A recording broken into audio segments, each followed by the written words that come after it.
LIC ஏஏஓவில் negative மார்க்கில் நான் ஃபுல்லாக அட்டன் பண்ணலாமா சார் அப்படிங்கிற டவுட்டை நிறைய பேர் கேட்குறீங்க. இதற்கான ஆன்சரை இந்த வீடியோவில் பார்க்கலாம். ஃபஸ்ட்டு நீங்கள் என்ன பண்ணணும் அப்படின்னா 20 நிமிஷம் இருக்கா எல்லா செக்ஷன்லையும் 19 மினிட்ஸை தெரிஞ்ச கொஷினுக்கு அட்டன் பண்ணுங்கள்.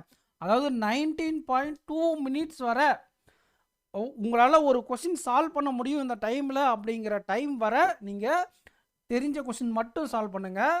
ஒரு 30 செகண்ட் 40 செகண்ட் இதுக்கு மேலே நம்மளால் சால்வ் பண்ண முடியாது, இல்லை ஒரு நிமிஷம் கூட இருக்குது ஆனால் எந்த கொஷின் என்னால் சால்வ் பண்ண முடியாது அப்படிங்கிற ஸ்டேஜில் நீங்கள் இருக்கீங்க அப்படின்னா டக்குன்னு உங்களுக்கு தெரியும். அது வந்து ரெட் கலர், ஒய்லட் கலர் இல்லைன்னா ஒயிட் கலரில் இருக்கும்.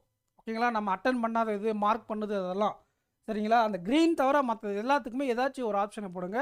அதுவும் பர்டிகுலராக ஆப்ஷன் பி போட்டிங்கன்னா எல்லா கொஷனுக்கும் ஆப்ஷன் பி போடுங்க. அதில் ஒரு கொஷினா ரைட்டாக நிறைய பாசிபிலிட்டிஸ் இருக்குது. இல்லை ஆப்ஷன் ஏ போடுறீங்களா, எல்லா கொஷனுக்கும் ஆப்ஷன் ஏ போடுங்க. ஆப்ஷன் சியா, எல்லா கொஷனுக்கும் ஆப்ஷன் சி போடுங்க. எப்போ அந்த லாஸ்ட் 40 செகண்டில் அட்டன் பண்ணுறீங்களா அதனால். எல்லா எக்ஸாமுக்கும் இது ரெக்கமெண்ட் கிடையாது. நெகட்டிவ் மார்க் இல்லாத எக்ஸாம் மட்டும்தான் இந்த மாதிரி பண்ணணும். ஓகேங்களா?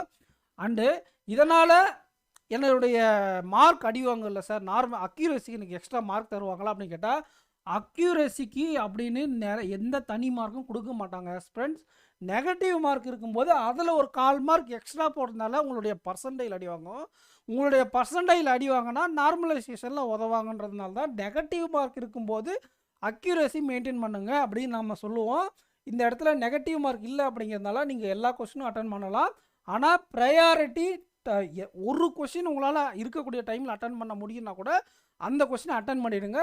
டைம் இதுக்கு மேலே முடியாது அப்படிங்கிற பட்சத்தில் நெகட்டிவ் மார்க் போடுங்க. இங்கிலீஷ் எல்லாம் சர்வசாதாரணமாக எல்லா கொஸ்டினும் அட்டன் பண்ணுங்கள். 10 மார்க் எடுத்தால் போதும்.